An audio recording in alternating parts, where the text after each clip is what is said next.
یہ غرور ہے، آصف جاہلیت پیدا کرتا ہے، جنو اور انا پیدا کرتا ہے۔ مرد عورت کو کہے گا تم میرے حق کتاب کے مطابق پورے نہیں کرتی، اور آپ اس کے حق پہ پورے نہیں کرے گا۔ عورت مرد کو کہے گی اللہ نے یہ حکم دیا ہوا ہے میرے بارے میں، آپ اس کا کوئی حق پورا نہیں کرے گے۔ یہ غفلتیں، یہ تمام تجاہل، یہ تمام تغافل اللہ کی وجہ سے نہیں ہے، بلکہ آپ کی کم فہمی کی وجہ سے ہے۔ اس لیے ملائکہ فرمایا کرتے تھے کہ مت ہمارے قریب آؤ، ہم تمہاری آزمائش ہیں۔ اور ہم وما یعلمان من احد حتی یقولا، کسی کو علم نہیں سکھاتے تھے جب تک یہ نہ کہہ لیں۔ کیا اس کا فائدہ ہے؟ نقصان ہے؟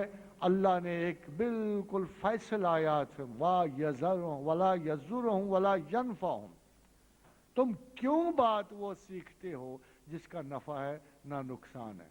مانو گے تو نقصان شروع ہو جائے گا، نہ مانو گے تو کوئی نقصان نہیں۔ اگلا سوال ہے کہ اللہ تعالیٰ عطا کرتا ہے اور نبی کریم صلی اللہ علیہ وسلم بانٹتے ہیں، کیا ہم حضور سے مانگ سکتے ہیں؟ بعض لوگ کام شروع کرنے سے پہلے مصیبت میں یا علی مدد یا غوث اعظم مدد وغیرہ پکارتے ہیں، یہ جائز ہے یا شرک؟ کیا کہتے ہیں ان کو؟ اگر تو ویسے محبت سے پکارتے ہیں تو جائز ہے، اگر مانگنے کے لیے پکارتے ہیں تو ناجائز ہے۔ آپ کہہ سکتے ہو نا، وہ پتہ ہے آپ کو ایک بہت بڑی جنگ لڑی اس بات پہ گئی کہ کسی نے رسول اللہ کو پکارا تھا۔ ریجنالڈ والی کرک نے ایک مسلمان قافلے پہ حملہ کیا، اس میں صلاح الدین کی بہن بھی تھی، تو اس کی بیٹیاں بھی تھیں۔ تو قافلے کو جب اس نے چھیڑا تو ان کی بہن نے آواز کہ واہ محمدہ، کہ اے محمد کہاں ہو، ہماری مدد کو پہنچو۔ تو ریجنالڈ نے کہا آج تم محمد تو کیا، اس کا اللہ بھی تمہیں میرے ہاتھ سے نہیں بچا سکتا۔ تو صلاح الدین کو خبر پہنچی تو بہن کا برا نہیں منایا، اس کی گستاخی پر اتنا غصہ اسے آیا کہ اس نے قسم کھائی کہ باقیوں کو ماروں نہ ماروں، اس گستاخ رسول کو اپنے ہاتھ سے ماروں گا۔ پھر اللہ نے اسے وادی ہتین کی فتح دی اور اس نے ریجنالڈ کو اپنے ہاتھ سے واصل بن نار کیا۔ تو پکارنا تو کوئی پرابلم نہیں ہے، مگر عقل تو فرق کرنے کے قابل ہے نا، عقل کو پتہ ہونا چاہیے نا کہ ہم نے کس سے کیا چاہنا ہے۔ یہ حیثیت تو آپ کے اذہان کی ہے نا کہ دینے والا تو اللہ ہے، اور اگر آپ رسول سے یہ کہو اور غوث سے یہ کہو کہ یا غوث ہمارے لیے دعا کرنا اللہ ہمیں یہ عطا کر دے، تو فکرہ ٹھیک ہو جاتا ہے۔ اور جب آپ یہ کرو گے اللہ چاہے نہ چاہے غوث تو مجھے عطا کر، تو فکرہ غلط ہو جاتا ہے۔ یہ لفظ کی ادائیگی کا انداز ہے، ایک ہی لفظ ہے جو جہالت کی تعبیر ہے، اور ایک ہی لفظ ہے جو دستار فضیلت باندھ دیتا ہے۔ ویسا سوال ہے کہ کیا غیر اللہ کی نظر و نیاز حرام ہے؟ مثلاً 11ویں شریف، پیروں فقیروں کے نام نیاز وغیرہ۔ بیسیکلی تمام نظر و نیاز ایصال ثواب، تمام، کہ یہ کچھ بقایا، جیسے غالب نے کہا تھا کہ حج پہ گیا تو اس کا ثواب نظر کروں گا حضور کی۔ آپ سارے کام ہی اسی طرح کرتے ہو کہ جو کچھ کھاتے بقالبل کے حکم ہوا کہ اگر تمہارے پاس کچھ بھی نہیں ہے تو اگر آپ کا رات کا کھانا کھاؤ نا تو اس میں بھی فاتحہ پڑھ کے تم اپنے ماں باپ کو ثواب بخش سکتے ہو۔ بخاری میں نے آپ کو کوٹ کر دی، مسلم اور ابی داؤد میں بھی ثواب پہنچانے کا عمل مسلط آپ کو میں نے کوٹ کر دیا ہے، اس میں قطعاً کوئی حرج نہیں ہے۔ باقی رہا اگر آپ